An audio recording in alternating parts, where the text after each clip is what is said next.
मयूरभंज रे पालन हेउची चैत्र पर्व। जिल्लार विभिन्न स्थान रे उड़ा पर्व पालन हेबा सह बारिपदा छौ पड़िया ठारे उद्घाटित होईची विश्व प्रसिद्ध छौ नृत्य महोत्सव।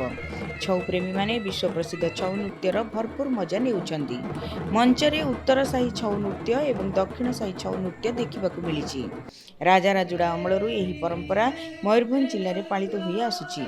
हेले चलित वर्ष निर्वाचन कटकणा पई सेते धूमधाम रे चैत्र पर्वर छौ नृत्य उत्सव पालन करा जाई पारि नाही।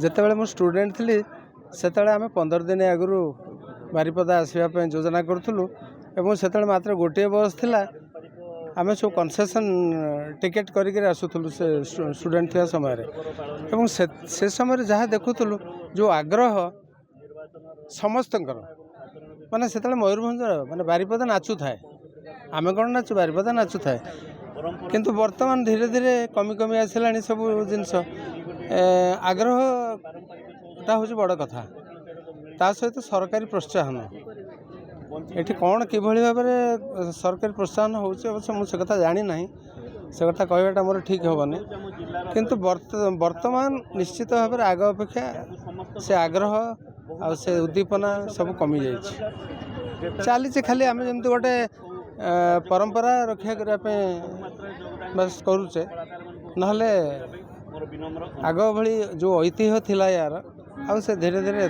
कमीगला आ छौर कलाकार गुरु माने भी मरी जाउछन धीरे धीरे तांका पई कौन करुछन सरकार मु जानी नहीं।